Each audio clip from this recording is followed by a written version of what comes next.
Então, boa noite a todos, né? Eu queria primeiramente agradecer o convite de estar aqui para fazer essa abertura da publicação do seu novo livro, Arquiteturas do Sol, Resgata a Modernidade no Nordeste Brasileiro, né? Então, primeiramente, eu queria apresentar a Caqui, embora seja conhecida de todos, né? Mas a Caqui, ela é arquiteta pelo FPE, né? Logo em 83, né? Ela se formou, logo ela se trasladou para Teresina, onde ela desenvolveu uma profícua carreira tanto na prática, no escritório, como acadêmica na UFP, né, na época que ainda não tinha, estavam começando as escolas de arquitetura, né?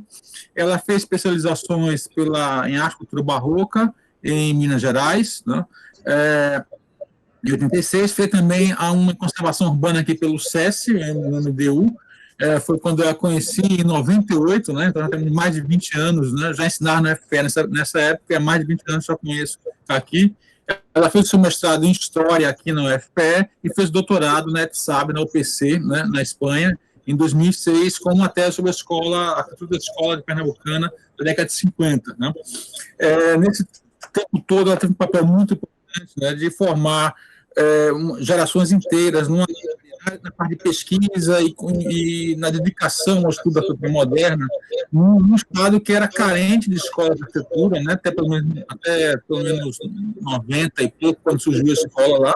Né, então, ela foi responsável pela formação de uma série de pesquisadores. Né, ela se trasladou depois para Campina Grande, acho que em 2015, né, 16, se não me engano, e ela tem publicado muito, uma presença, né, carimbada nos exemplos do Documom Brasil, Documom Norte-Nordeste, né, e tem um grupo na pesquisa na UFCG, dedicado à arquitetura moderna e industrial, e tem publicado vários artigos, está sempre nos congressos, são 16 livros publicados sobre a arquitetura do Nordeste, particularmente Teresina, Recife, Campina Grande, né. Ela tem atuado também, além do Documom Brasil, no ICOMOS, né, no TIC, né, no Grupo de Patrimônio Industrial, e também no Grupo Fórum da ETSAB. Né. Bom, sobre o livro, eu tive o prazer de recebê-lo na segunda-feira, não consegui ler todo, né, mas eu conheci já alguns artigos, né, de seminários, né, acho que é um momento em que ela reuniu cerca de 20 artigos ou mais, que ela produziu ao longo desses anos, né, e acho que isso é muito importante, a gente não consegue parar, sobretudo porque o nosso sistema hoje na academia não estimula a produção de livros, nem mais seminários, é só artigos, né? E acho que essas iniciativas são importantes, nossa área depende muito disso, né? E é importante reunir toda uma produção nos últimos anos, né? Ela modestamente se colocou como organizadora, mas sabemos que ela é a força motriz por trás, né? Porque são vários alunos, né, que tiveram o privilégio de trabalhar com ela, se dedicando ao ensino, mostrou todo esse esforço dela se dedicando ao ensino na graduação. Bom, então eu gostaria de agradecer aqui, passo então a palavra para que ela possa apresentar o livro, né, e depois eu volto a fazer alguns comentários e a gente abre para as questões. Né? Tá aqui? Muito obrigada a Fernando pela apresentação. Antes de tudo, eu queria agradecer a todos que estão aqui comigo, conosco, né, nesse momento, que mesmo com essa dificuldade da gente não poder estar presencialmente, mas virtualmente, reencontrar vocês todos, que fazem parte da minha formação profissional, né, como o Fernando, o Ruth, o Hugo, que eu estava lembrando aqui, que eu tive o prazer de tê-lo na minha banca de doutorado em 2006, lá em Barcelona. Então, isso é muito legal. Queria também agradecer aos meus alunos e, principalmente, ao Ivanilson Pereira, que tem sido, assim, o meu braço direito, trabalhou comigo na diagramação do livro, que segue uma linha que eu venho desenvolvendo do Grupo Form aqui no Brasil, e de formato, fontes, né, de trabalhar monocromático. Então, e Ivanilson esteve comigo ao longo desse ano inteiro, com esse desafio, aprendendo. Queria também agradecer aos meus 2 alunos de mestrado, de Design e de História, da UFCG, que estão comigo nesse livro, que é a Marjorie Garcia e o Tiago Tamay, que também foram meus orientandos vários anos de graduação, de TCC, de mestrado, e hoje já estão em outros níveis profissionais. Então, de verdade a essa equipe, que sem ela eu não faria nada, certo? Quero agradecer o apoio que eu estou tendo também do Lucas Jales, da Geise, que está aqui conosco na retaguarda, porque, na verdade, é um trabalho em equipe, né? Ninguém faz nada sozinho. Então, quero agradecer isso. E também quero, antes, porque senão eu acabo esquecendo, quero dizer para vocês, autores, pesquisadores, professores, colegas, que a gente vive num país muito difícil, né? Que a cultura, a educação não é prioridade da política de jeito nenhum, educacional nem cultural brasileira. E esse livro é feito com muito esforço, muito trabalho, certo? E somente no ano passado, quando a gente ficou 6 meses com indefinição, se ia ou não ter aulas, como é que ia. Então, eu decidi, para não entrar em parafuso, montar essa coletânea, reunindo, como o Fernando falou, trabalhos que eu tinha publicado sobre arquitetura e trópicos, arquitetura e modernidade, tá, no Nordeste brasileiro, que estavam publicados no Vitrúvios, que estavam publicados em eventos, mas que eu não tinha tido tempo de organizar, juntar, criar uma lógica, montar, porque eu acho importante essa questão do livro, né, do papel, do documento. Eu sei que a gente está na era do e-book e tudo mais, mas eu gosto, sabe, eu tenho aquela tradição no sangue do meu tio-avô, José Maria de Albuquerque Melo, e do meu avô, Manuel Caetano, do papel, do desenho, porque eu acho que isso faz parte, né, da gente, da essência do arquiteto. Dito isso, vamos ao livro, certo? Então, gente, esse livro, como eu falei, ele é resultado de uma produção ao longo dos anos, depois que eu organizei o Modernidade no Norte e Nordeste, em 2016, com os artigos dos colegas do Documomo, tá? Eu fiquei com aquela vontade de dar uma organizada nesse material que eu tinha, mas que não estava condensado. Então, pode passar, Lucas. Eu comecei a maturar essa ideia em fevereiro, tá com um ano, tá certo? E comecei a coletar o que eu tinha feito, o que eu tinha escrito, e a dar corpo a essa vontade. Então, pode passar. Montei uma equipe de trabalho, tá certo? Uma equipe pequena, mais direcionada, e junto com, principalmente com o Ivanilson, que ficou me apoiando no recebimento desse meu material, na formatação que eu orientava, tá? E no convite que eu fiz, a provocação à Marjorie, ao Tiago, tá? Em a gente dar corpo através de trabalhos que nós tínhamos feito, certo? Juntos. E assim, pode passar, fui fazer, montar, organizar esse material todo. E, no final, seguindo um formato que os colegas que conhecem meu trabalho sabem, né, o formato de 21 por 21, que é um formato que eu sou muito fiel, sabe, à minha formação. E eu tenho muito carinho pela Tereza Rovira, pelo Hélio Pinhon, que até hoje a gente trabalha juntos, estamos montando um outro livro, Tempos da Modernidade, e a gente segue uma linha, né, que prima por manter essa tradição gráfica de fotos, imagens, desenhos, análise, metodologia, ponto de vistas. Então, e até mesmo plasticamente, a forma do livro. A forma do livro é uma forma que vai, né, buscar na modernidade, naqueles anos, o formato quadradinho, de 21 por 21, todo monocromático, seguindo um pouco aquelas publicações dos anos 50 que a gente tinha acesso, tá? E é um livro com 410 páginas, tá certo?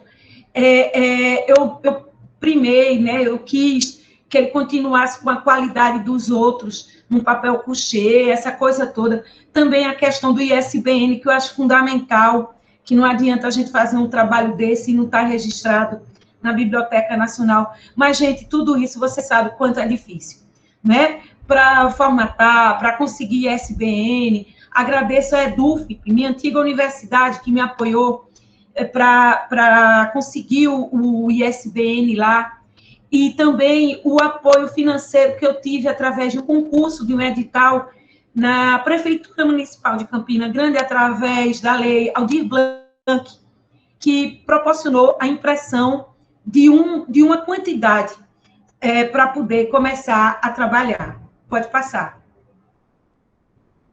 E assim, o livro, tá certo? Ele está dividido em 4 partes. Eu pensei essas 4 partes, digamos, 4 eixos temáticos, né? Nossa mania de professor, de pesquisador, de evento. Então, eu pensei em 4 eixos temáticos, tá certo?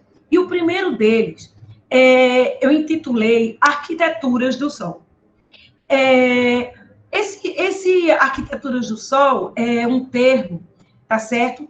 Que eu busquei numa referência do Mindley, tá certo? Dos anos 50, e também um número especial, também dos anos 50, da revista francesa L'Architecture d'aujourd'hui, certo? Que quando eu estava fazendo meu doutorado, na biblioteca, caiu buscando os exemplares para ver como é que viam a modernidade brasileira lá fora, e vi esse número que foi assim um presente. E aquele termo, aquela expressão ficou no meu inconsciente, que em 2013, se eu não me engano, eu fiz um artigo para publicar no Vitruvius, tá certo? E ele era parte, né, de uma das partes da minha conclusão da minha tese de doutorado lá na ETSAB, entre 2002 e 2006. Então, essa primeira parte, ela tem 5 capítulos que tratam especificamente da questão climática, das soluções projetuais, arquitetônicas, tectônicas, né, resgatando obras, arquitetos, tá? E sempre com aquele anseio de trazer um novo para o Brasil e para outros países que pode chegar a obra. Por isso que eu trago, né, retomo no capítulo 1, as soluções climáticas. A gente pode ir passando, cada um, que eu vou falar um pouquinho, e cada um pode passar. Esses croquis, gente, que vocês estão vendo, eu fiz provocada pelo Ivanilson. Professora, por que a senhora não faz uns croquis e tal? Aí eu comecei a produzir, porque eu gosto muito de desenhar à mão livre, e influenciada pelo roteiro de Como Construir no Nordeste, do Armando Holanda, e também desenhos dos mestres, né, que são referências para a gente.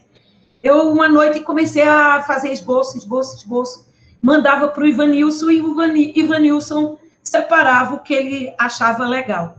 E aí ficou meio essa brincadeira dos esboços em cada vinheta. E assim, retornando a explicar um pouquinho de cada capítulo, vou passar rápido para não ficar cansativo, certo? No capítulo 1, eu resgato as soluções climáticas usadas nos anos 50 em Recife. E, como eu disse, foi um pouco da conclusão da minha tese, que o Hugo estava lá nessa banca, e que o Fernando também conhece, né, no artigo que a gente já comentou, do Vitruvius. Aqui eu apresento o trabalho, a síntese e faço um diálogo entre o trabalho de Mário Russo, de Heitor Maia, Delfim Amorim, Acácio Gil Bossoi, certo? Vendo que pontos comuns eles tinham, tá? Pontos convergentes nas soluções climáticas adotadas, como pátios, pilotis, peles, mas isso tudo, né, fazendo parte de uma discussão nacional que tinha já com a rotulada, né, Escola Carioca, também com as soluções paulistas, de Bratic, de Rino Leve, enfim, a gente não pode setorizar essa coisa tão assim, como já foi tão discutido. Mas esse capítulo trata disso. E é um capítulo que eu acho que faz um diálogo legal também com a arquitetura bioclimática.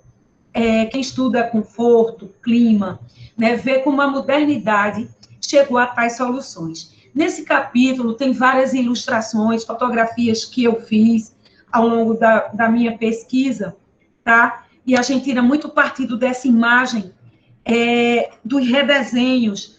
Vários projetos foram redesenhados e foram reconstruídos virtualmente, como esse que eu mostro aqui, da Casa Miguel Vita, né? Foi o que eu trouxe à tona. E até como uma homenagem para essa obra que foi, infelizmente, demolida há uns poucos meses atrás, aqui em Recife. Era uma obra-prima da arquitetura pernambucana, e um belo final de semana, o trator acabou com tudo. Fiz um artigo recentemente sobre a casa, e a gente pode, né, tá documentado esse material. Pode passar. No capítulo 2, uma paixão minha, como pernambucana, como nordestina, o nosso querido Combogó. E o pessoal fala Cobogó ou Combogó. Aí eu tive a curiosidade de ir lá no Lemos e Corona, o dicionário, né, brasileiro de arquitetura, que eu acho fantástico, que teve agora, foi o Abílio, o pessoal da Romano Guerra reeditou. E no texto, eu achei ótimo, porque ele explica, Combogó, Cobogó ou Cambogê, entende? E esse artigo eu tinha feito para um evento, o Incuna, lá na Espanha, que trata sobre patrimônio industrial, e eu gosto muito de levar os materiais tecnológicos, construtivos brasileiros para eles, para os europeus, para os norte-americanos, porque são as jornadas europeias de patrimônio, e eu gosto de difundir o Brasil, o Nordeste lá. Então, esse artigo, eu visitei uma fábrica aqui de Recife, que fica ali no Cordeiro, na Avenida do Forte, e tem mais de 70 anos essa fábrica.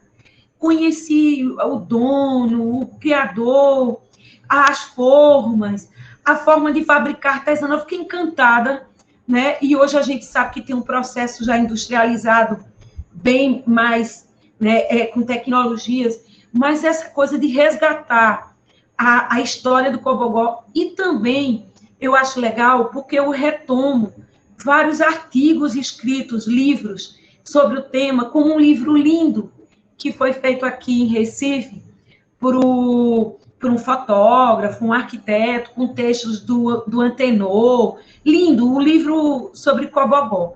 Então, ele reúne um pouco, e eu falo da importância dele, não só em Recife, como a divulgação dessas soluções que, através do DAC, com Luiz Nunes, com a equipe dele, Burle Marx, Fernando Saturnino, né?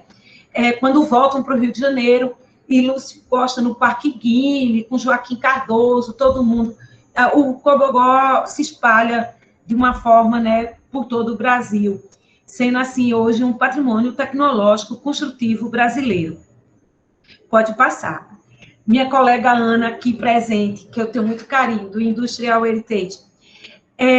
O capítulo 3, certo? Eu tinha feito na minha tese, porque a gente, na tese, vai explorando, tem uma hora que a gente tem que dizer, não, eu tenho que parar, né? Mas eu não conseguia parar, e eu cheguei aos discípulos de Mário Russo, de Delfim, de Acácio Bossó, e Fernando bem conhece isso, porque nós somos filhotes dessa escola, da Federal de Pernambuco. E ali, a gente não tem como não falar do Maurício de Castro, do Reginaldo Esteves, do Valdeci Pinto, que eu tive a honra de entrevistar, de almoçar com eles, de ir na casa deles. Então, essas fotos que eu fiz em 2001, 2002, né, foi muito legal ir nos meus arquivos em CD, sabe, revê-los, mesmo que depois, né, eles já estão descansando na paz de Deus, como diz, mas foi muito bom retomar, né, e relembrar esses personagens que ensinaram a todas as gerações que passaram pela escola, né, aqui de Recife e pela Universidade Federal de Pernambuco. e também descobrir mulheres que eu acho que precisam ser estudadas mais profundamente, como Ana Regina Moreira, ao visitar as páginas do jornal Folha da Manhã e ver na página Arquitetura que o IAB, que era muito ativo, produzia um caderno dominical belíssimo, né? Então, através desses discípulos, eu exploro um pouco a produção deles para dar até um link para que pessoas possam continuar estudando esses personagens e suas obras, porque tem muito ainda o que a gente fazer, ainda muito o que documentar, analisar, né, preservar. É realmente um legado incrível. Pode passar. O capítulo 4, como eu trabalhei muitos anos no Piauí, e eu tenho um carinho muito grande pelos teresinenses, pelos piauienses, porque, como o Fernando disse, foi onde eu comecei a dar aula super novinha, na época, 22 anos, recém-saída da universidade, fiz um concurso, entrei como professora auxiliar nível 1, fui subindo devagarzinho, aprendendo, mas foi legal porque eu explorei o estado todo e viajava por todo o Piauí, para Oeiras, São Raimundo Nonato, Parnaíba, e conhecendo essa arquitetura piauiense e encantada, né? E quando chego na modernidade, a qualidade de obras, como diz o Hugo, das conexões arquitetônicas existente entre profissionais do Brasil inteiro. Como esse monumento do Genipapo que vocês estão vendo, que fica no município de Campo Maior, como é o Tribunal de Justiça, projetado pelo Bossói, que a gente também conhece. Esse monumento do Genipapo, junto com o Albertão, junto com outras obras, que alguns colegas tiveram a oportunidade de conhecer, no Documomo Norte e Nordeste, eu me lembro das nossas visitas, a Ruth, o Fernando, a Grete, todos nós lá, foi muito legal. E aquele manifesto que nós fizemos contra a descaracterização do Tribunal de Justiça, que ia ser totalmente modificado, e que eu me lembro que eu fui processada por estar lutando contra a descaracterização desse edifício. Então, essa arquitetura brutalista, que inclusive eu já andei conversando com a Ruth um tempo atrás, no projeto de um pós-doc, eu não tenho como não ter uma referência na Ruth Wertzai no estudo que ela fez fantástico sobre São Paulo. Quando a gente fala em arquitetura brutalista, e o livro que a Ruth fez também, que eu tenho, né, guardado com muito carinho. Então, eu fiquei com vontade, após ler os textos de Ruth Wertzai, de ver como era isso lá em Teresina. Então, eu fiz pesquisas sobre o brutalismo no Piauí, como estou fazendo na Paraíba. Em Campina Grande, porque eu estou lá na universidade, mas, né, e quando eu vejo, é porque é muita coisa e não dá conta. Mas tem os alunos aí para continuar. Pode passar. E aí, nessas pesquisas campinenses, e eu gosto dessas descobertas, né, das pessoas que ainda não foram tão exploradas e que têm um material incrível. Eu aprendi isso no doutorado, com o Grupo Forme, a valorizar os anônimos fantásticos, porque não existe só o mestre Niemeyer, não existe só o Lúcio Costa, não existe só Sérgio Bernardes, existe Tertuliano Dionísio, existe Geraldino Duda, existe Raul Cirne, existe muita gente boa e que estava projetando pelo Brasil, indo de capitais para cidades prósperas. Quer dizer, e a gente descobriu nas pesquisas campinenses, né, o trabalho, tá certo, de pessoas que foram fundamentais nesse processo, como o arquiteto pernambucano de Olinda, Tertuliano Dionísio, que também estudou com todos os mestres da nossa modernidade. Fazia projeto em Recife, em João Pessoa, Campina Grande. Em Campina Grande, a quantidade de obras que esse arquiteto fez é impressionante. O campus universitário, vários edifícios, ele tem uma produção incrível. Nós fizemos 2 anos de PIBIC sobre o Tertuliano, né, desenvolvidos pelo Ivanilson, que assina esse trabalho, tá certo? E que resgatou, inventariou essa obra que é fantástica.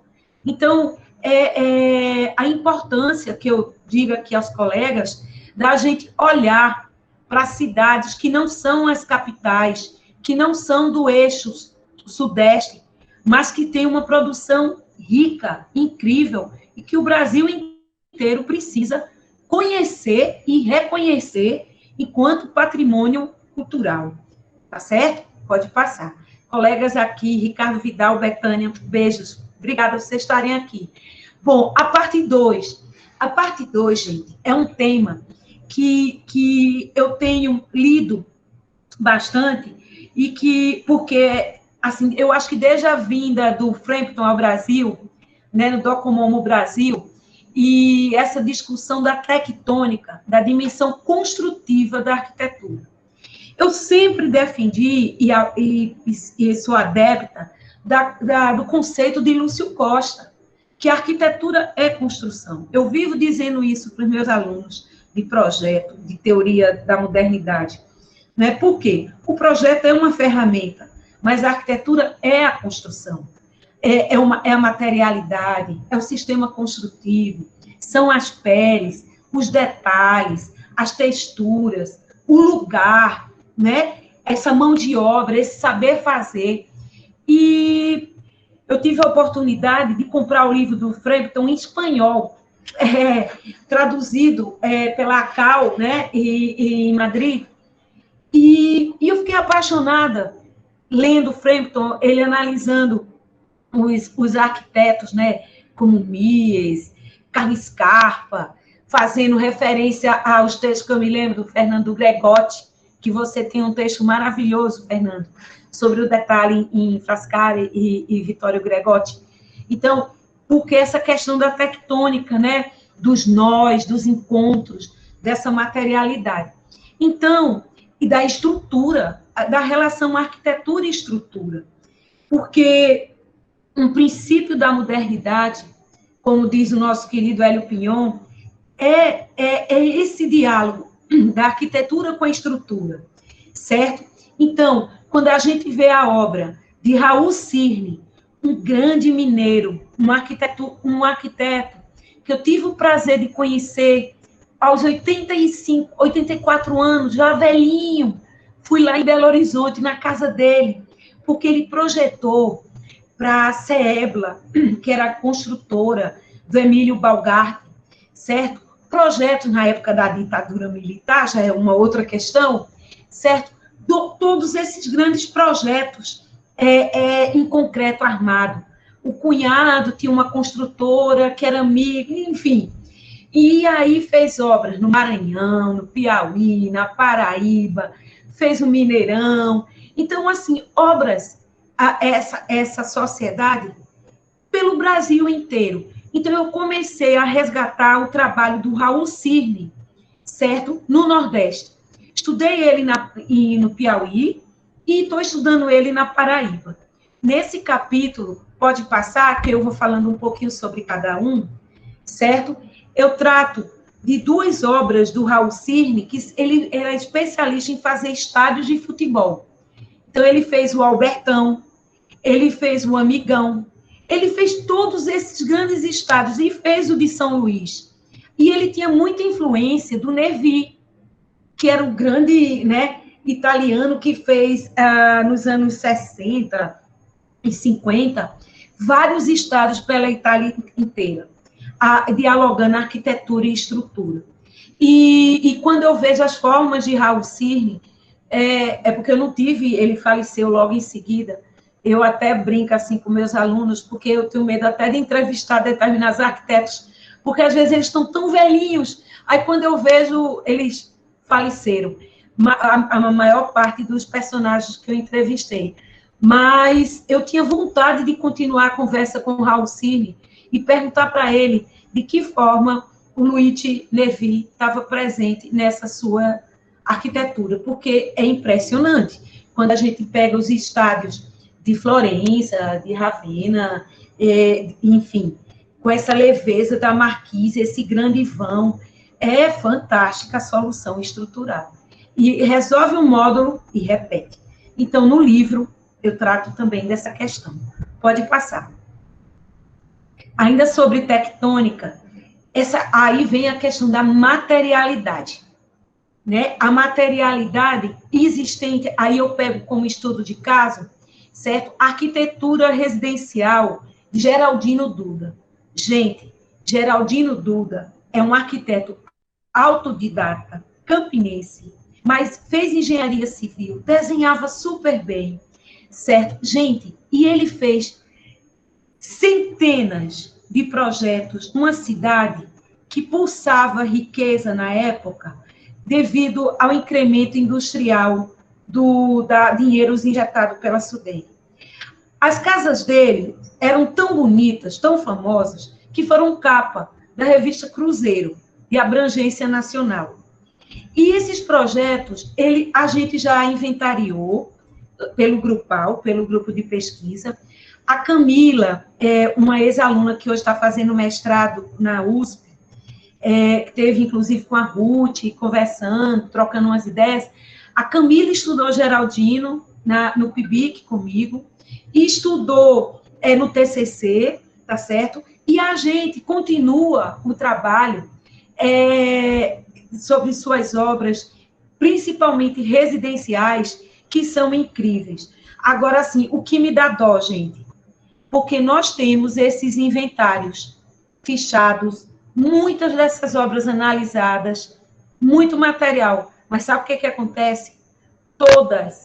Todas estão desprotegidas, não estão preservadas legalmente.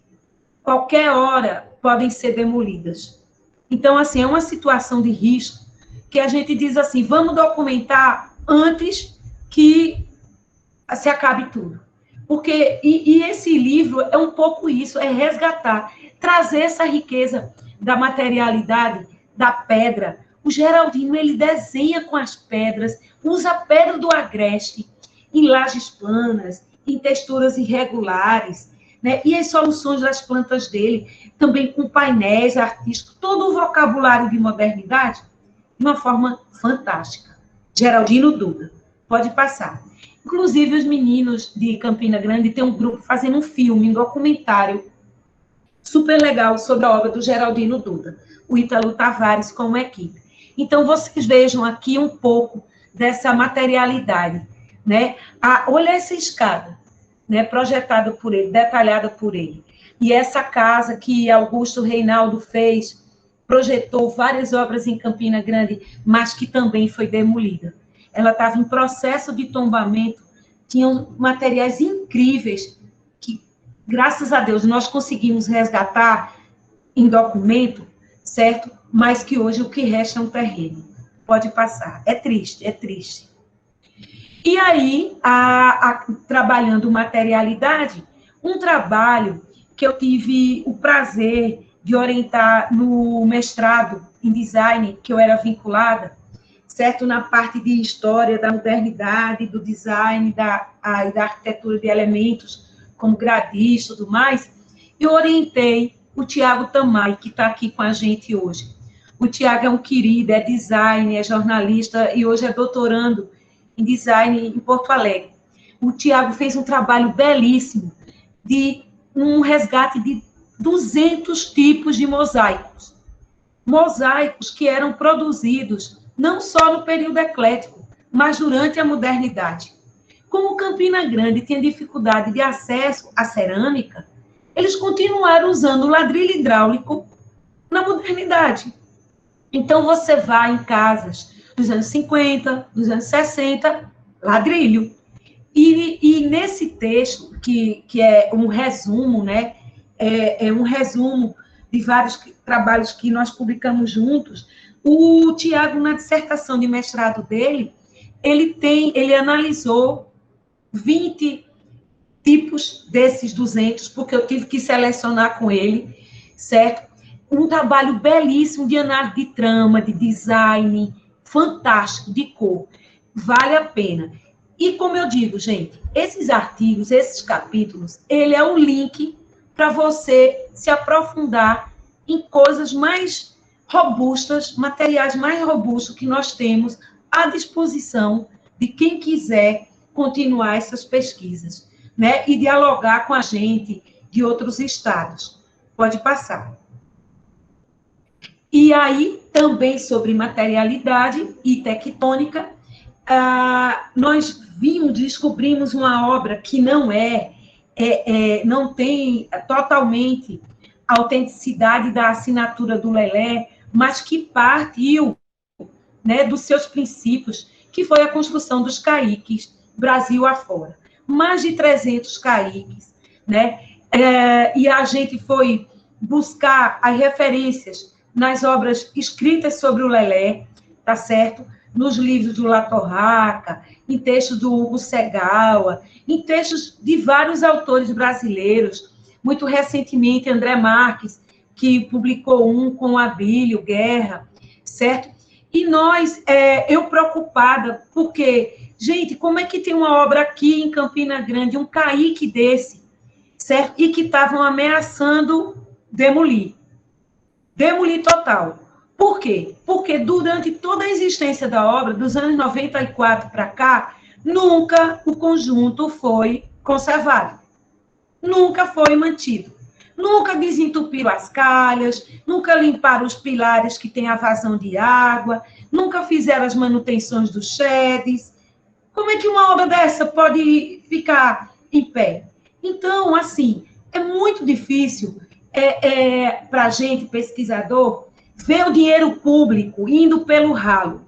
Uma obra, e quando a gente começa a pesquisar as coisas, a gente começa a entrar num campo meio minado, porque a gente começa a ver que a obra foi superfaturada, que a construtora que ganhou a licitação mudou os materiais, que é por isso que está caindo pedaço de argamassa armada para tudo que é lugar. Quer dizer, e o Lelé já reclamava disso quando estava vivo.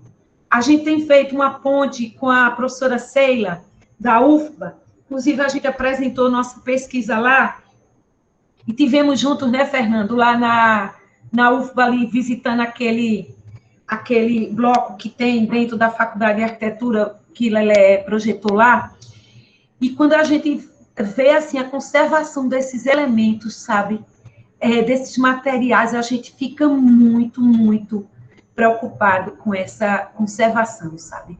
Que é uma coisa que eu acho que a gente tem que bater mais. Eu estava conversando com o Fernando, né, e já eu falo, e eu me lembrei também de uma discussão que a gente teve no Documomo, Norte e Nordeste em Manaus, que eu concordei totalmente com o Hugo Segawa, quando ele levantou a bandeirinha lá, foi uma polêmica danada, dizendo que a gente tem que conservar mais, né? E tudo bem, continuar documentando, mas conservar, gente. Como conservar esse acervo?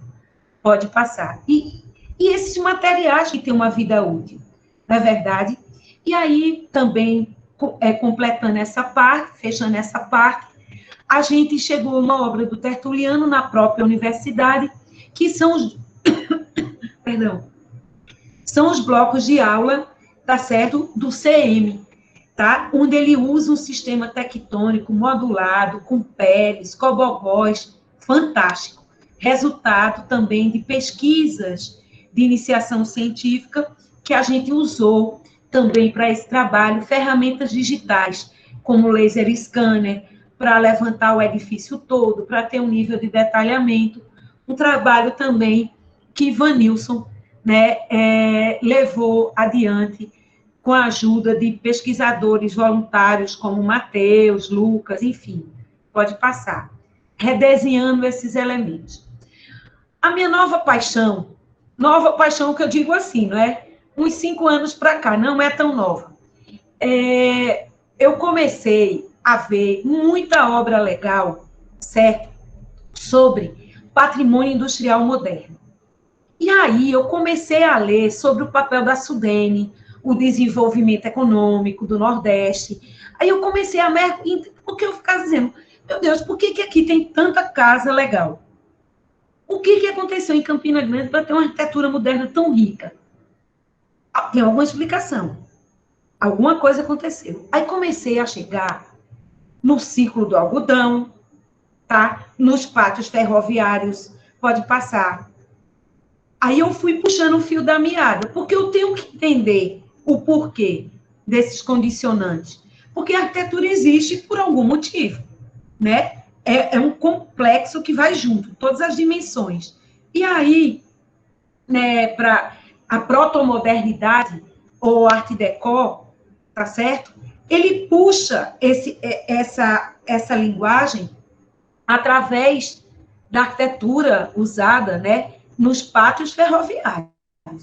As estações ferroviárias, déco, as grandes garres, enfim. Então, esse primeiro momento do proto-moderno ou do déco como fio condutor dessa modernidade. E relacionando com a economia, com o ciclo do algodão que foi forte lá, e um segundo momento pode passar, que foram as indústrias, né, que vão chegando à cidade. E aí, quando a indústria chega, que chega milhões de reais, né, porque Campina Grande era um polo, antes da capital, Campina Grande era a cidade mais pulsante paraibana. Quando a Sudene foi criada, injetou dinheiro em João Pessoa, mas até hoje a sede das indústrias, da Federação das Indústrias, está em Campina Grande. Lá era uma questão nata. E aí, em Campina Grande, bairros inteiros como a Prata, né, cheio de casa. O que explicava isso? Clube do Trabalhador, projetado por arquitetos pernambucanos, com painéis de Lula Cardoso Aires, com esculturas do Corbiniano. Como se explicava? Então, a gente começou a entender essa relação do econômico, da indústria, certo? Com essa modernidade. Pode passar. E na cidade. Hoje, a Marjorie está fazendo a dissertação de mestrado que eu oriento, no mestrado em História, porque nós não temos mestrado em Arquitetura ainda, certo? Eu estou na História da Arquitetura da cidade e Cultura, né? Trabalhando o bairro da Prata, e agora vai entrar uma nova aluna, a Ingrid, que vai estudar o Renato Azevedo. Bom, e aí a gente chega a fábricas belíssimas e feitas, minha gente, por arquitetos de todas as partes do Brasil. Essa fábrica Vale quando a gente é um complexo enorme de vários hectares no distrito industrial, com umas soluções de cobogó incrível, soluções climáticas, sabe, fantásticas. O arquiteto Sérgio Pellegrini, do Rio Grande do Sul, um escritório especialista em grandes obras. A gente vai chegando a personagens, né, vendo a necessidade de dialogar com colegas lá do Sul e descobrir quem era o Sérgio Pellegrini. Como é que ele teve essa ideia, essa pegada de desenvolver um trabalho tão acertado climaticamente? Ele desenhou 6 tipologias de cobogó, que nós fizemos estudos sobre isso, certo? Que é a Vale. Inclusive, orientei uma pesquisa sobre essa fábrica e um TCC que talvez se transforme agora no mestrado. Pode passar. É um tema muito estudado. Outra paixão minha é a fábrica da Hering Nordeste. Eu tive em contato em Blumenau, visitando a fábrica da Hering, do Bros. Fiquei encantada. E lá conhecendo, me falaram, olha, tem a Hering também no Nordeste, tem a Hering no Ceará. Então, eu comecei a pesquisar. Cheguei na revista Projeto, cheguei no texto da Ruth, que ela escreveu em 1980, Raio de Pedra, quando a Hering foi premiada pelo IAB São Paulo como o melhor projeto industrial, pelas soluções climáticas, pelas soluções construtivas. Aí eu disse, eu tenho que visitar essa fábrica. Gente, para descobrir essa fábrica, que mudou no nome, não existe mais ela no Google, mas eu consegui. Ano passado, depois de muita luta, consegui visitar a fábrica, consegui descobrir tudo sobre ela, através dos nossos colegas do Sul, Bernardo, Brasil, certo?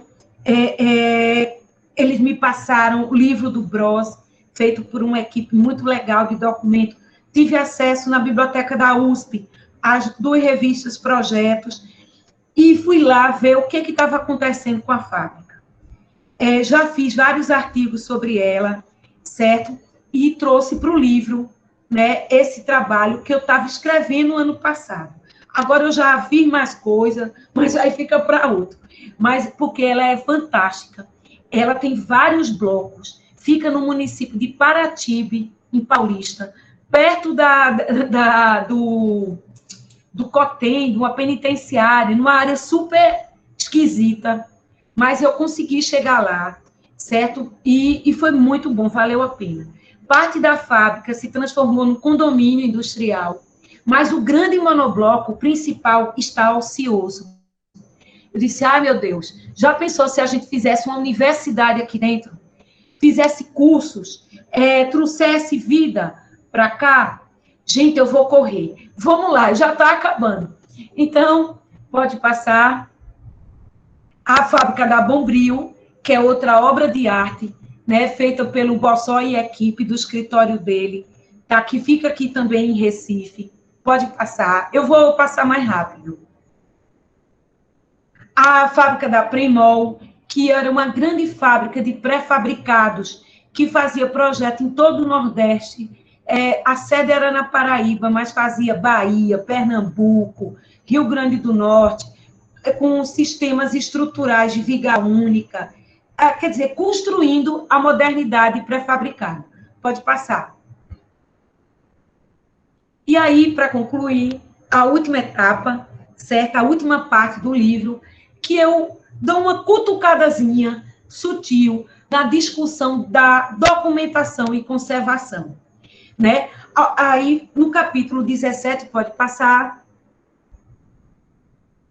falo de um trabalho, sobre o trabalho da gente, do Grupo de Pesquisa Arquitetura e Lugar, em prol da documentação da modernidade na Paraíba e naquela região de Campina Grande e em torno, certo? Pode passar. Depois, tem um artigo que trata sobre os desafios de trabalhar a conservação da modernidade, a preservação dos elementos, e aí exploro obras do Teatro de Severino Cabral, que é do Geraldino Duda, né, tombado pelo IEFA, certo? E o Centro Cultural Lourdes Ramalho, do Renato Azevedo. Esse edifício é uma referência na cidade. Nivaldo fez algumas comparações, né, com o Teatro Castro Alves, onde ele demonstra uma influência. Ele diz que não tem, mas eu acho que tem. Renato, querido, está aqui o nosso presidente do Docomomo, Cristina, todo mundo. Já dou um beijo em todo mundo. Certo? Deixa eu andar, senão o Fernando me regula o tempo. Pode passar. O capítulo 19, que é aquela coisa da discussão de conservar já, né? Que eu acho que a gente tem que... Tá legal, é massa documentar, mas vamos agir para conservar. Vamos fazer alguma coisa, né? Eu tenho sempre levado essa minha angústia quando eu vejo a modernidade, o acervo moderno, né? Com essas infiltrações, essas pichações, essas patologias, que eu acho que a gente tem obrigação, sabe, de discutir patologias, sabe? O caso da USP com a obra do Artigas, que fizeram naquela grande viga, né? E tantos fatos, a vida do concreto em Brasília, pilotis caindo, marquises caindo, né? Então, assim, eu acho que está mais do que na hora da gente falar sobre conservação da modernidade. Eu acho que o Fernando está louco para falar aí, porque ele é especialista aí nessa área. Pode passar 20, e finalmente, tá certo? O último capítulo, que a gente retoma uma análise da tectônica, da conservação da obra do Kaique. Aqui é só conservação. A gente faz uma crítica através da análise de FIDs, que são fichas de identificação de danos. Nós fizemos mais de 15 FIDs, certo? Sobre cada elemento desse.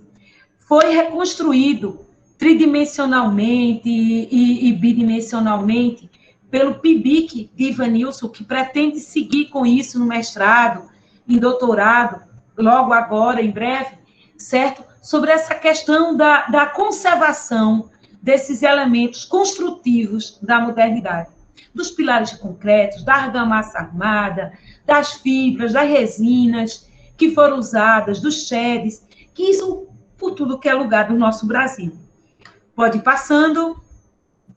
E aí, gente, mostra um pouco o miolo do livro, nessa maquete, né, que foi executada para mostrar um pouco como é que é, para dar vontade de vocês comprarem. Pode passar. Olha só, eu vendendo peixe.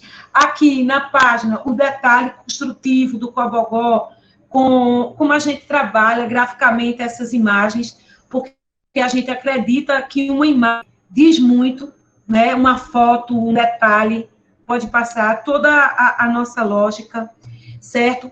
Um pouco também da parte escrita, como é diagramada, com a questão das fotos. Nós primamos pela teoria de menos é mais. A gente prefere usar uma boa imagem do que várias pequenininhas. Pode passar. E vai ter também resgate de plantas, cortes, fachadas. É um livro de arquitetura. Obrigada, Renato. Pode passar. Aí, um pouco da tectônica do Geraldino. Pode passar. E aqui, a gente, devido à pandemia, eu tive essa ideia, junto com o Ivanilson, meu assessor para assuntos especiais, de criar uma livraria virtual. Porque como é que a gente ia fazer um lançamento físico na pandemia? Como é que a gente ia poder mostrar esse livro para vocês? Então, a gente criou esse site, certo? E aí, o Ivanilson me provocou a ideia, que aqui, por que você não bota os outros livros? Me manda o material que eu alimento. Então, eu coloquei os outros livros, né? Tem na livraria virtual, tá esse lançamento, e estão os outros de modernidade, de Teresina, de Piauí, de Recife, vários, certo? Disponíveis para quem quiser adquirir. Lá é fácil, minha gente, pode passar. Vocês entram no site, e é um site como comercial, eu estou pagando o domínio, o plano, tudo mais, e é um site que você negocia diretamente por lá. Faz a fichinha, escreve, e a gente manda para o Brasil inteiro.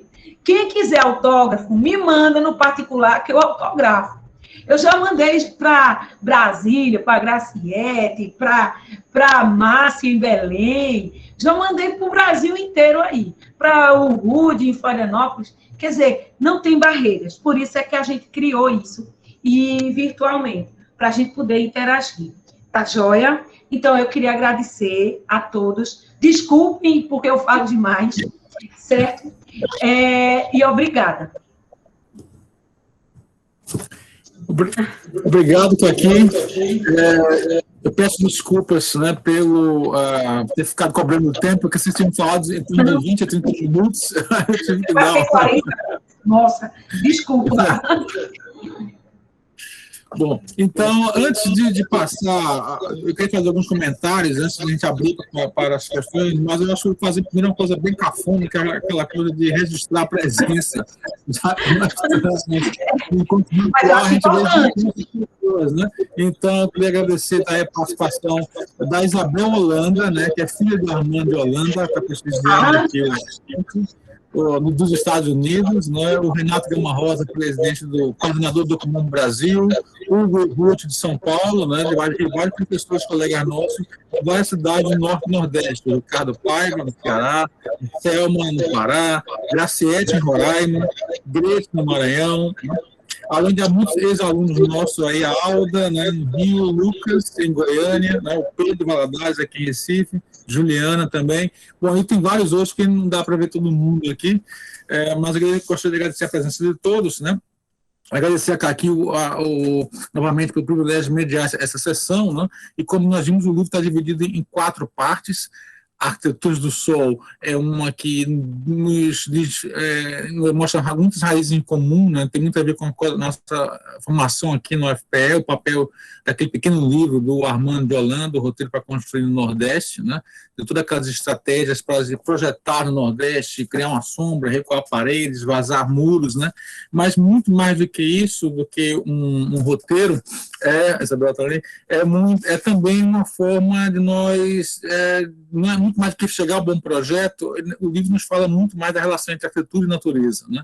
E os princípios que Armando de Holanda sintetizou ali foram compartilhados por vários arquitetos locais que praticaram, né, não só em Recife, mas também em várias outras cidades, inclusive, né, em Teresina e Campina Grande, né? E eu acho que os artigos dessa parte que aqui fez abordam toda essa experiência, né, em várias cidades e, sobretudo, no Recife, nos anos 50 e 60.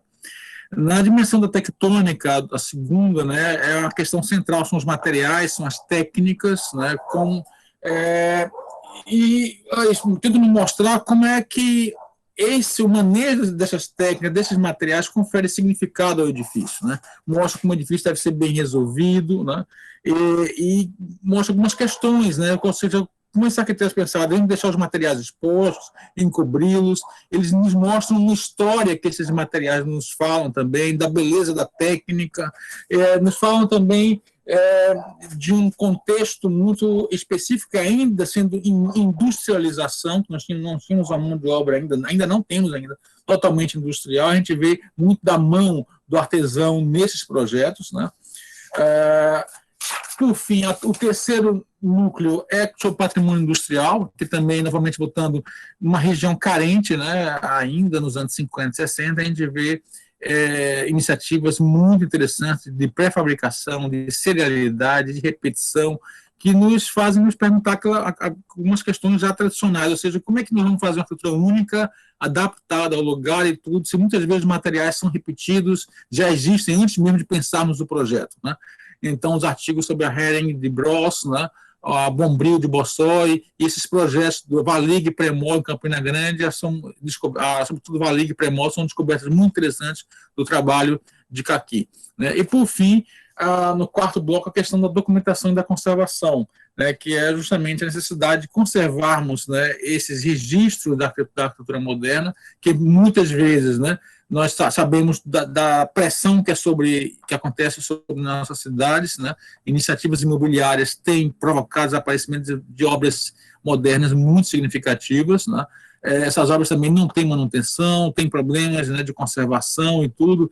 Então, a questão da conscientização, da conservação e da salvaguarda dos registros iconográficos é fundamental, né? Isso também é, segundo Munhoz Vinhas, uma forma de realizar a conservação e também documentar ruínas de edifícios modernos que estão se acabando e que nós não temos como salvá-los, né?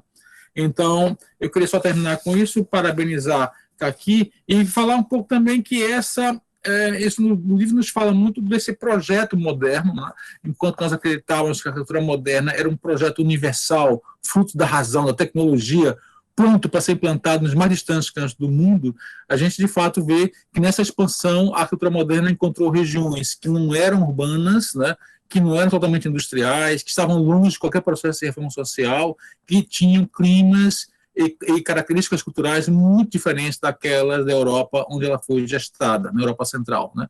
Eu acho que esses aspectos universais da arquitetura tiveram que dialogar com heranças históricas, com materiais, com práticas tradicionais, vernaculares de construção.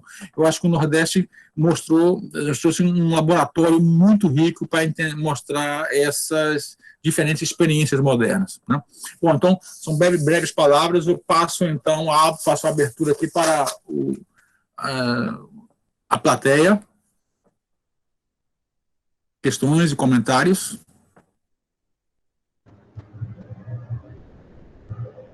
Eu não sei se alguém fez pergunta pelo chat, mas aí o Vitor, né, ele avisa a gente, isso?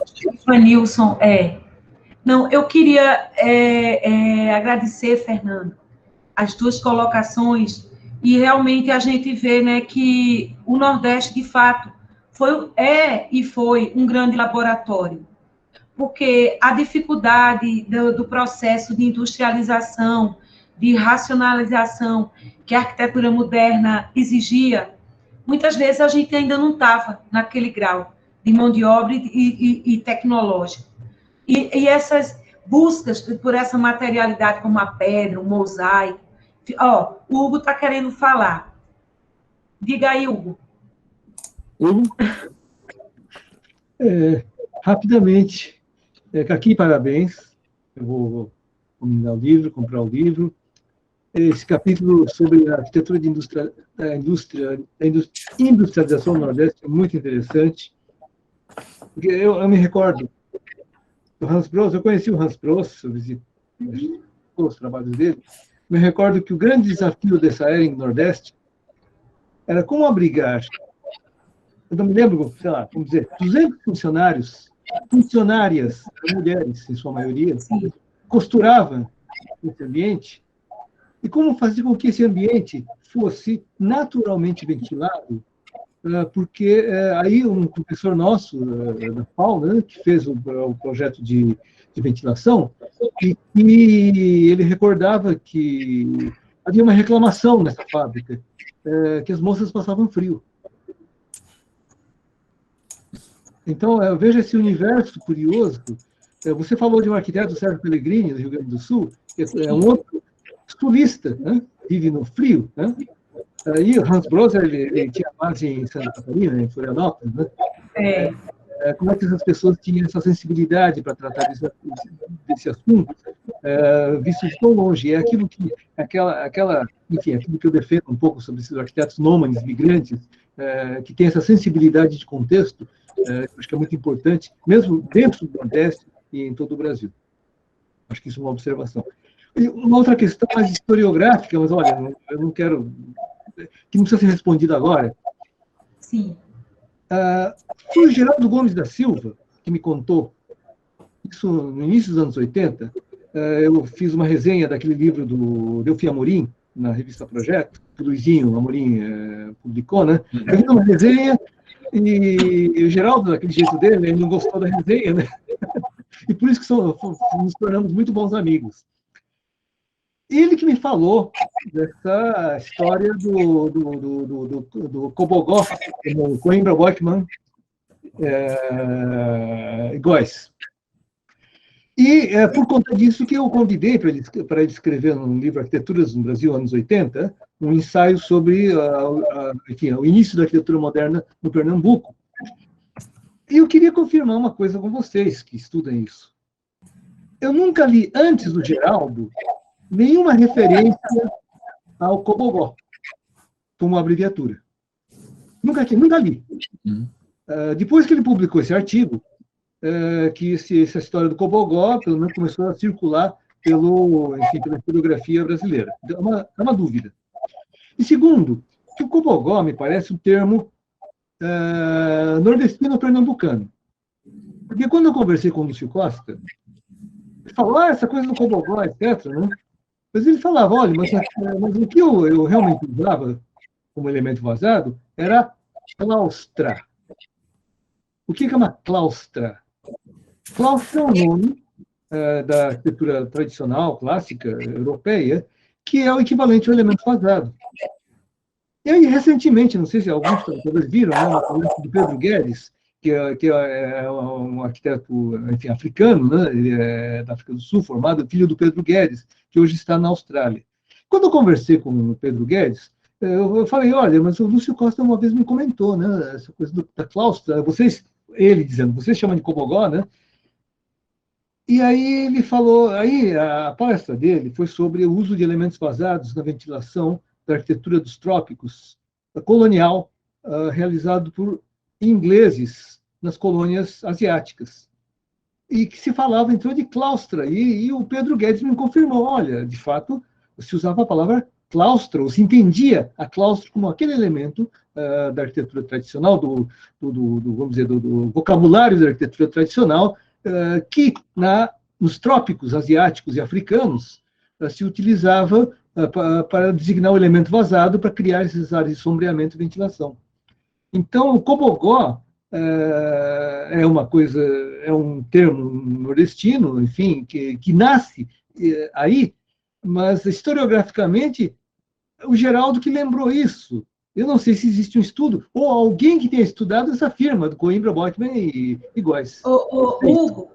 Hugo, só complementando essa tua informação, e eu acho legal porque o Hugo vai nas fontes. Ele conversou com o Lúcio Costa, ele conversou com o Brois, isso é fantástico, isso é muito bom, Hugo. Deixa eu te dizer, na pesquisa sobre Cobogó, que eu fiz, né, uns 2 anos atrás, e gerou esse artigo, eu tive acesso aos registros da patente que estão presentes no livro, nesse livrinho, não sei se o Fernando conhece, que o pessoal aqui de Pernambuco fez, um livro com Fucultura, certo? É um livro muito bonito, é um livro mais artístico. Ele tem algumas partes com texto do Antenor, mas não é um livro assim, não é um livro de cunho científico, é um livro de fotografias, de detalhes, mas tem trechos e tem imagens desses registros da patente em 1929. 1929, do elemento Cobogó. E dizia a dimensão nessa patente, inclusive um dos artigos eu usei esse documento, né? O Coimbra, o Bocht e o Góes, 3 engenheiros. Mas, olha, essa coisa do Cobogó, ou que é das sílabas, né? E que o Carlos Lemos e o Lauro Corona escreveram no dicionário lá, que podia ser também o Cambogê, e faz uma referência africana. E eu me lembro que quando eu estava na Espanha, em Barcelona, e viajando por ali e tudo, né? Eu fui bater na Turquia e eu cheguei numa cidadezinha turca milenar.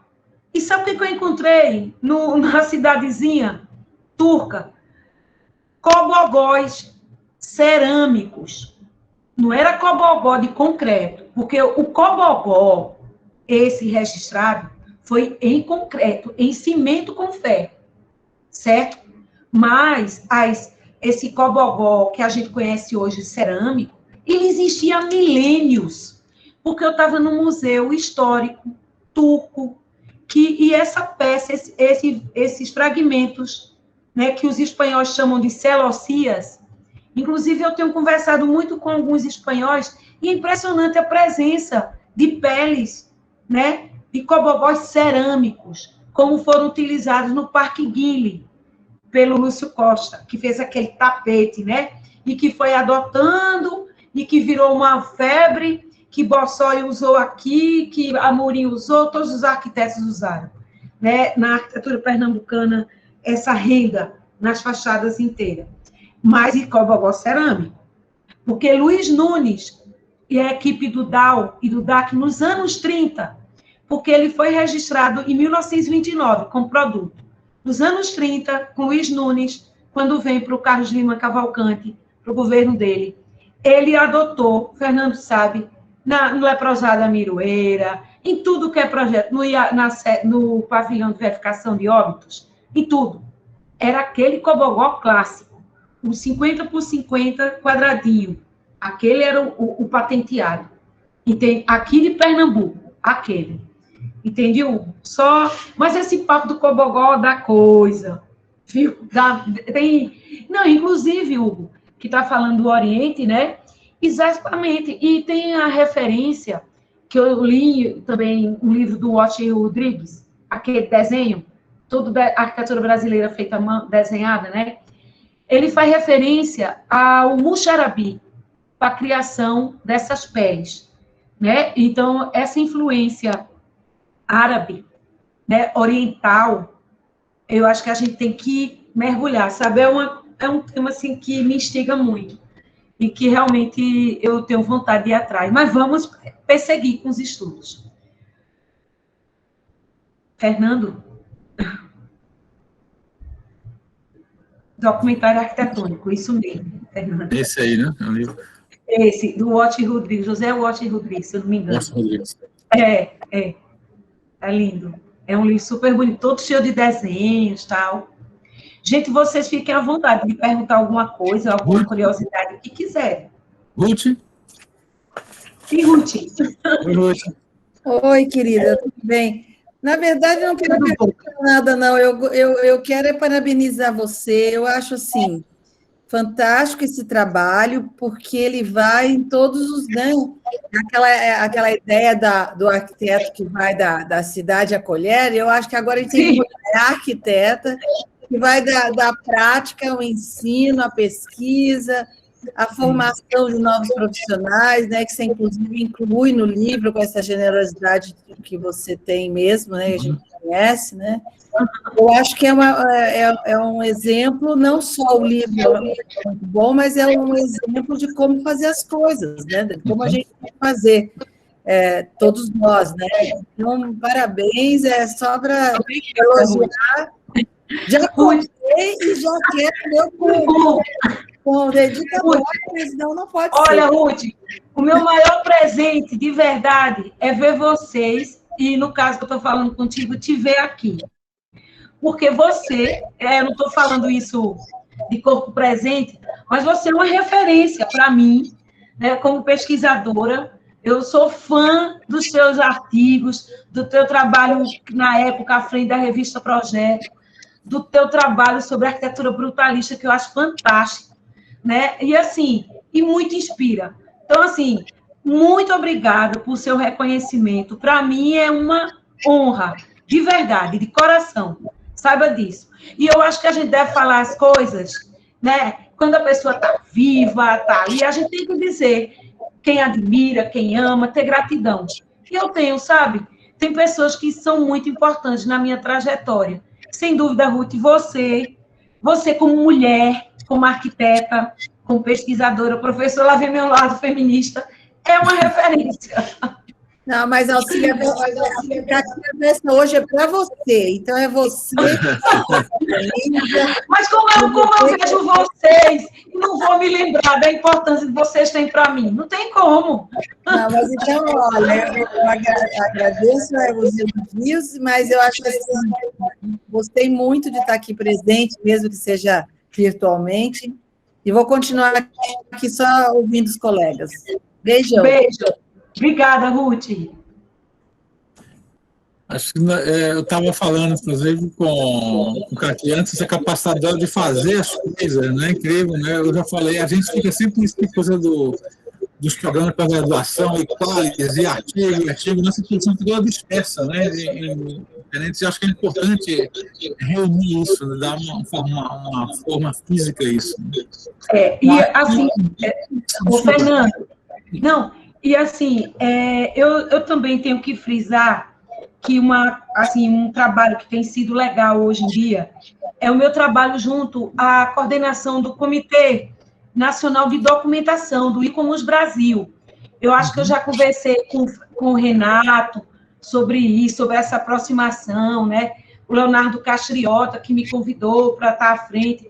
E hoje nós estamos com um grupo muito legal, o direto. Nós estamos, assim, uma rede.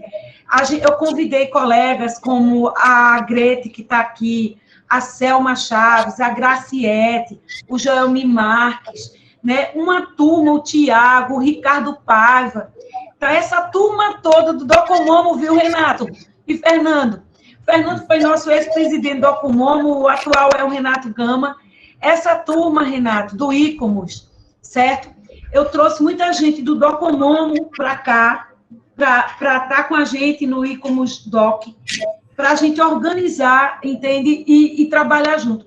E uma coisa legal que a gente está fazendo, e assim eu quero divulgar aqui também, são os nossos dossiês, certo? O ano passado eu fiz 2 dossiês, um com 15, outro com 10. Esse ano nós estamos fazendo outro, e com periódicos qualizados, e tipo assim, a gente vai atrás da força. E onde não tem, a gente vai fazer, a gente está montando um agora para Roraima, que eu falei, Graciete, vamos fazer um lá. Chamei os pesquisadores, nossos colegas, para a gente levantar esse qualis aí e vamos levar documentação, conservação para lá. Fizemos um em Campina Grande e estou fazendo direto com a Unicamp, como coeditora da revista Labor e Engenho.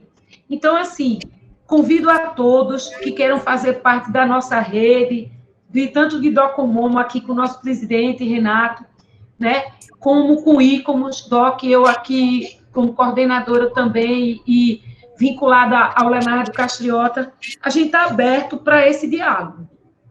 Ótimo. Temos agora 2 questões, temos o Renato, logo depois Grete. Acho que seria interessante que tivesse mais alguém, que a gente pudesse fazer um bloco de 3 questões.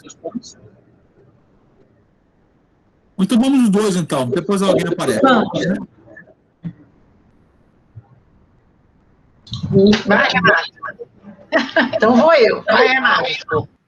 Não, Caqui, eu queria parabenizar também, parabenizar pelo esforço de pesquisa que a gente sabe que é imenso, a gente teve junto lá no Piauí, no Docomomo, e também essa possibilidade de reunir todo mundo aqui, né, nossos ex-presidentes do Docomomo, Fernando, Renato, Hugo, Ruth, eu vejo aqui também Graciete, Selma, minhas colegas da Amazônia, estamos todos aqui da rede da Amazônia, NAMA, Docomomo, ICOMOS, são várias redes que nos juntam na pesquisa e a gente fica muito contente quando vê um esforço desse imenso de pesquisa que a gente sabe que Caqui tem fôlego, porque ela organiza tantos dossiês que vocês nem imaginam, nem tenho fôlego para acompanhar. Mas parabéns, Caqui, eu também já separei o meu livro autografado e eu acho que é uma inspiração aqui para as nossas universidades, reunir o trabalho dos alunos, das pesquisas e publicar, né? Como o Fernando falou, a gente vem com essa coisa da CAPES, de exigir artigos, e a gente deixa de publicar esses compêndios, esses livros, né? O Renato fez aquele livro da arquitetura hospitalar, que foi também um esforço enorme, tão bacana, para a gente poder incentivar as pesquisas no Estado, então, tá de parabéns. Muito bom rever todo mundo também aqui com saúde, viu? Uma alegria enorme rever os colegas, muito bom. Parabéns, obrigada, Grete. E dizer, viu, que a gente, vocês de outros estados que queiram fazer lançamentos nas universidades, procurem a gente, que a gente organiza uma apresentação para cada universidade dessa. Porque a intenção é a gente divulgar esse material. Tá joia, Grete? A gente está sempre junto, amiga. Um beijo grande. Obrigada. Beijo. Parabéns, Caqui. Obrigada. Renato? Oi, gente, parabéns por essa live aí de lançamento desse livro, um livro super importante, não sei se vocês estão me ouvindo bem, estou falando aqui do meu celular. Hoje foi a 5ª reunião, então eu estou meio cansado, mas enfim, eu fiz questão de participar desse lançamento para poder incentivar tipo de produção, né, assim. Quer dizer, eu acho muito importante esse trabalho que Caqui tem feito, junto com diversos outros docomemos, né, aí do Nordeste, o próprio Amorim, Fernando, Grete, enfim, preocupados em levantar esse patrimônio, né, esse patrimônio moderno, nordestino, que tem uma expressão tão importante, né, uma historiografia tão importante, mas que ainda precisa, né, que a gente revele isso ao grande público, né, através das publicações. Não esquecer que o Docomomo é documentação e conservação. Eu acho que esse livro da Caqui, pelo que ela mostrou, eu ainda não tenho, mas vou comprar, eu quero meu autografado. A preocupação que ela teve, não só de documentar, mas também documentar historicamente, mas também o estado de conservação desses edifícios e propor ações de preservação desse legado patrimonial nordestino. A gente sabe que a gente está vivendo momentos muito difíceis atualmente, né, no Brasil. O que mais a gente tem feito é moções ou cartas de repúdio, chamando atenção para demolições que estão acontecendo de uma forma avassaladora por todo o Brasil. A gente sabe de casos em Natal, em Recife, então é muito importante que a gente se junte, né, nós aqui pesquisadores e também o grande público que está assistindo aqui, que a gente consiga chamar atenção para esse patrimônio antes que ele seja destruído. Então, eu queria aqui dar meus parabéns a Caqui e a todos nessa missão aí, e vamos que vamos. A gente tem uma missão realmente muito, muito grande cada vez mais. Então, parabéns, Caqui, e parabéns a todos aí. Renato, muito obrigada pelo seu esforço de estar aqui comigo, conosco, né, hoje. Para mim também é um prazer muito grande você, enquanto o presidente do Docomomo Brasil, está dando assim, a honra de estar assistindo esse lançamento da gente, de um trabalho fruto, né, dessas pesquisas no Nordeste brasileiro, trazendo à tona, nesse livro, mostrando para o Brasil a riqueza do patrimônio arquitetônico moderno, piauiense, paraibano, pernambucano, né? E tantos outros estados que a gente tem, e tanta coisa que a gente tem para fazer. Estou muito feliz porque o Docomomo Brasil, e eu fui uma das que votei aquele ano lá em Salvador para ir para Belém, porque eu acho que a gente tem que quebrar, romper barreiras. A gente tem que, sabe, interagir com o Brasil inteiro.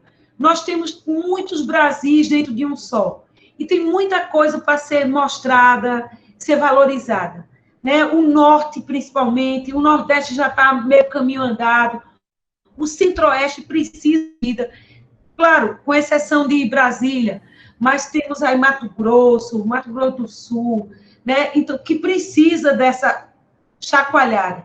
Acho que também é importante trazer os colegas do Sul, e eu fiquei feliz de estar aqui o Rudi Catani, que é doutor em projetos, estudou lá também comigo, em Barcelona, só que depois está em Floripa, né? O Bernardo, que também lá do Sul. Então, assim, é muito legal a gente, pelo menos virtualmente, né, Renato? A gente está interligado. Pelo menos serviu para isso, essa pandemia. Facilitou a gente se encontrar, né? Mas é isso. Obrigada, viu, Renato? Muito gratidão por você estar aqui. E por falar no Norte... Selma aí, ó. Selma, por favor.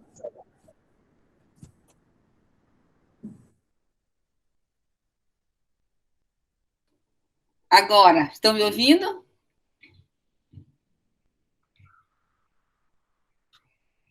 Estão me ouvindo? Estamos, Selma. Sim? Tudo direitinho. Estão me vendo? Eu não estou vendo ninguém mais. Sumiu todo mundo aqui. Só estou vendo a foto do Renato. Não sei o que aconteceu.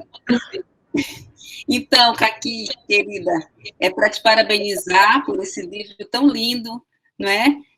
Por esse fôlego teu aí de fazer tanta coisa e de mostrar para a gente, né? Toda essa tua produção, né? O trabalho com a tua equipe, e realmente estou só aguardando o meu livro também, né? Aqui com o meu grupo, e para de antemão te dizer que você já está convocada para lançá-lo aqui no Docomomo Belém, em outubro. Opa! Ótimo! Claro, já vamos colocar na programação, viu? Ótimo, ótimo. Obrigadão por todo esse impulso aí, né, com os trabalhos, com vocês, com essa parceria muito, muito legal. Olha, eu é que agradeço, Selma. Agradeço. Né, um trabalho muito agregador, muito importante para nós aqui, né, daqui do Norte, do Nordeste, principalmente da região Norte, que ainda está, né, nesse processo de construção, né, desse trabalho.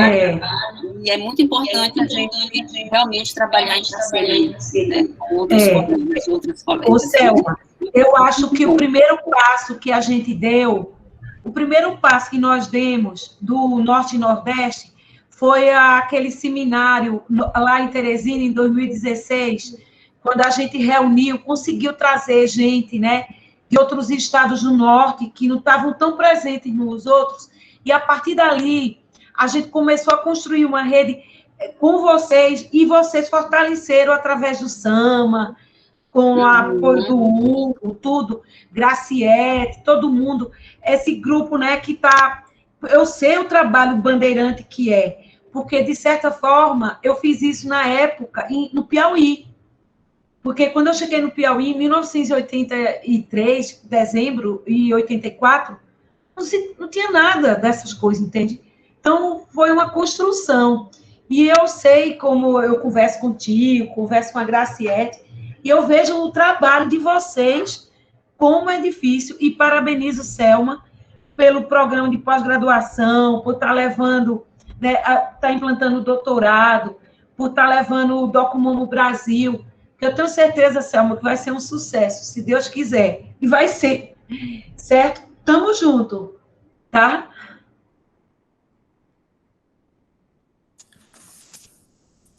Bom, temos mais alguma questão, algum comentário? Eu acho que está ok, né? Acho que sim, né?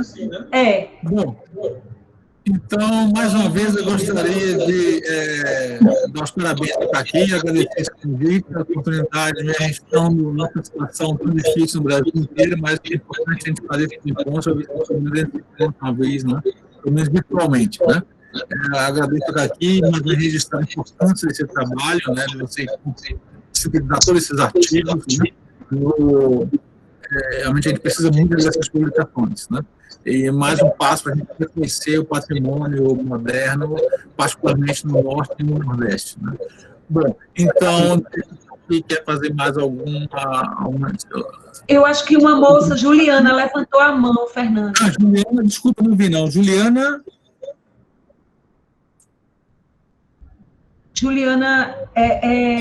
Santa Cruz, tinha levantado a mão. Santa Cruz, eu não estou vendo ela aqui, não coisa, mas pode falar, Juliana. Eu não estou vendo a imagem dela. Ela tinha levantado a mão, não sei se saiu ou foi por engano. Olha, tá ali, tá ali. Juliana, tudo bom? Estamos sem ouvir.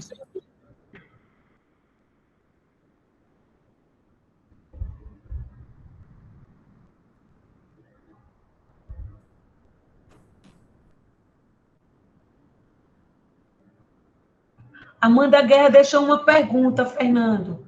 Uhum. Amanda Guerra disse que deixou uma pergunta. Amanda Guerra, olha, como de fato... Sim. Achasse, Fernando? Como de fato podemos ter da teoria e unidades de esforços na prática para conservar a arquitetura moderna? Uma pena perder tantos exemplares. Qual a maior dificuldade no nosso país para você, Auxília? Parabéns. Amanda Guerra, de Recife, a nossa mestranda aqui. E depois, Juliana, caso não consiga falar, Juliana, você pode talvez escrever aqui? Juliana, pode deixar escrito, Juliana, se está com problema de áudio de fone. Amanda, sabe o que eu acho mais difícil como pesquisadora há tantos anos? Sinceramente, é a falta de uma política educacional que incentive projetos de pesquisa nessa área, de PIBIC, de PIVIC, de ter mais bolsa de pesquisa para graduação e também para pós. Porque através da pesquisa, da ciência, do conhecimento, é que a gente vai alcançando, né, as informações.